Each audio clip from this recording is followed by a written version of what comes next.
Assalamualaikum warahmatullahi wabarakatuh. Alhamdulillah kita diberikan kesehatan sehingga dapat hadir di kelas yang kita cintai ini. Nah, sebelumnya bagaimana kabar Ananda semua pada pagi hari ini? Oh, alhamdulillah baik ya.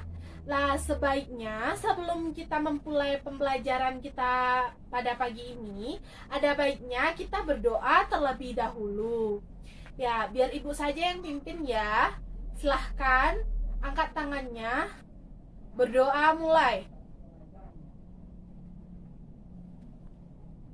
Amin.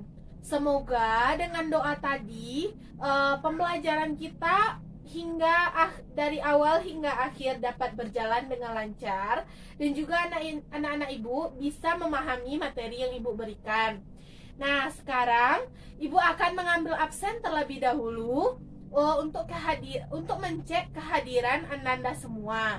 Nah, silahkan acungkan tangan dan menyebutkan kalimat hadir. Bella, Intan, Husnal, Era, Diana, Anissa, Aniza,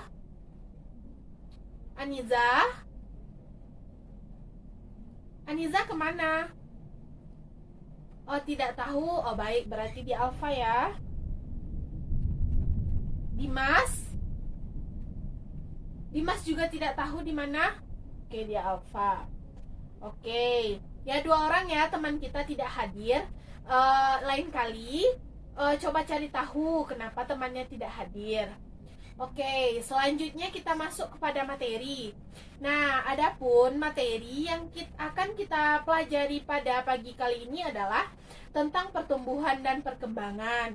Di sini Ibu akan sebutkan terlebih dahulu tujuan dari materi yang akan kita pelajari ini. Nah, yang pertama yaitu mengetahui pengertian pertumbuhan dan juga perkembangan.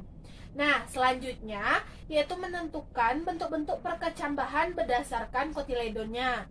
Nah, yang terakhir jenis-jenis pertumbuhan. Baiklah, sebelum mulai Ibu menjelaskan materi, sebentar. Kursi di depan ini kosong kan 2? Yang di belakang sana tolong maju ke depan biar nanti mudah mendengarkan Ibu menjelaskan materi. Oke, bagus. Baiklah, sesuai dengan yang Ibu sebutkan tadi, materi kita hari ini adalah pertumbuhan dan juga perkembangan. Nah, pertumbuhan merupakan pertambahan ukuran dan volume dan juga jumlah sel pada suatu makhluk hidup. Nah, di sini pertumbuhan dapat Ibu contohkan dengan dari yang mula-mulanya pohon mangga di depan rumah Ibu, tingginya itu hanya 50 cm. Nah, hari ke hari, sebulan kemudian pada saat Ibu mengukur kembali, tinggi pohon mangga di rumah Ibu sudah sampai 1 meter. Nah, itu merupakan salah satu contoh dari pertumbuhan. Nah, selanjutnya di sini perkembangan. Perkembangan dapat diartikan dengan pengkhususan pada suatu sel. Nah, contoh dari perkembangan ini, sebelumnya siapa yang bisa memberikan contoh dari perkembangan yang sudah Ibu jelaskan tadi? Oke, silahkan Dela. Oke. Pohon yang berbuah ya. Ya, benar sekali contoh yang diberikan Dela. Yaitu contohnya adalah pohon mangga Ibu tadi yang sudah bertumbuh. Nah, pada suatu saat dia akan memiliki bunga atau kematangan pada organ reproduksinya sehingga dia dapat berbuah. Nah, inilah merupakan contoh dari perkembangan. Nah, selanjutnya Ibu ingin tahu sebelum terjadinya pertumbuhan ini dimulai dari apa sih? Ya, benar sekali. Sebelum terjadi pertumbuhan, kita akan tumbuhan akan melakukan perkecambahan. Nah, apa sih awal mula dari perkecambahan ini? Siapa yang bisa menjelaskan? Ya Era, silahkan. Oke, baik ya. Jelaskan Era tadi, di sini perkecambahan itu dimulai dari biji. Nah, biji di sini kan sebelumnya itu hanya biji, tidak ada menjadi tumbuhan. Nah, agar dapat berkecambah, biji tersebut akan dilakukan pematahan dormansi.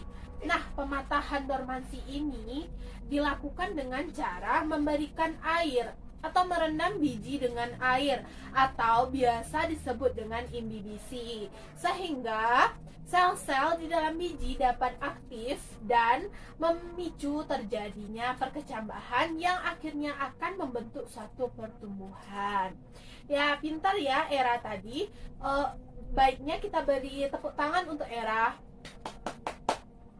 Nah, selanjutnya apakah di sini ada yang ingin bertanya dengan materi yang Ibu jelaskan?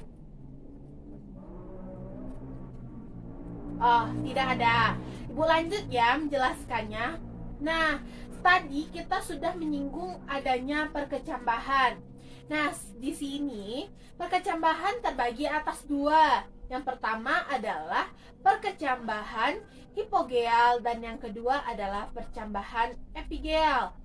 Nah, pada perkecambahan hipogeal ini dapat dipengaruhi oleh kotiledonnya, yaitu kotiledon biji tetap tinggal di dalam tanah.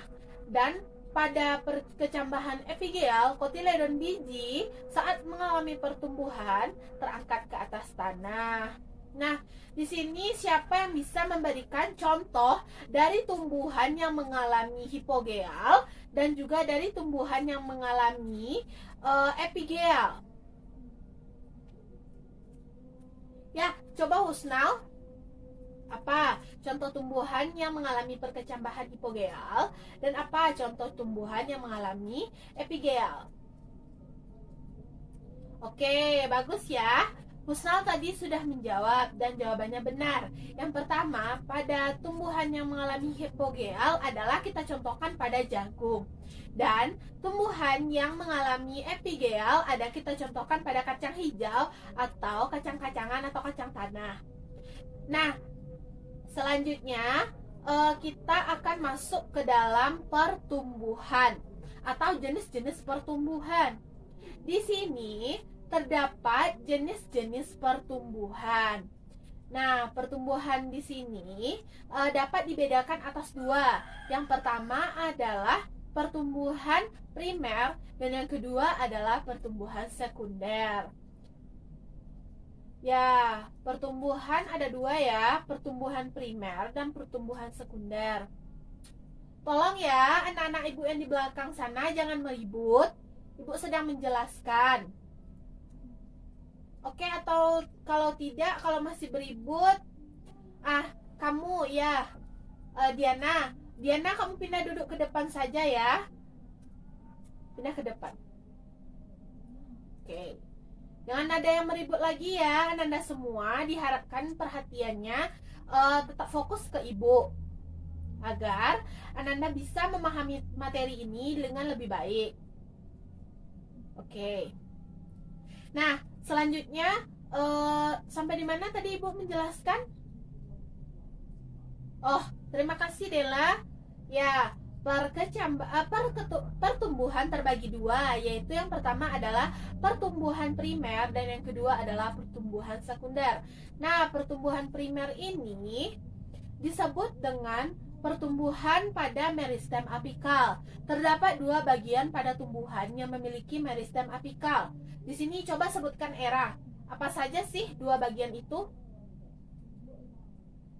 Oke, bagus. Yang pertama adalah atau bagian pucuk dan yang kedua adalah bagian ujung akar. Di sini pada proses pertumbuhan primer terdapat 3 daerah yang akan Ibu jelaskan, maksudnya terdapat 3 daerah yang ada pada kedua bagian meristem apikal tersebut, yaitu yang pertama adalah daerah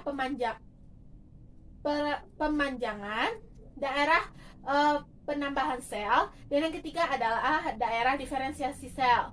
Daerah pertama adalah daerah pembelahan sel. Nah, daerah pembelahan sel ini di mana sel akan membelah, terus membelah, dan semakin banyak.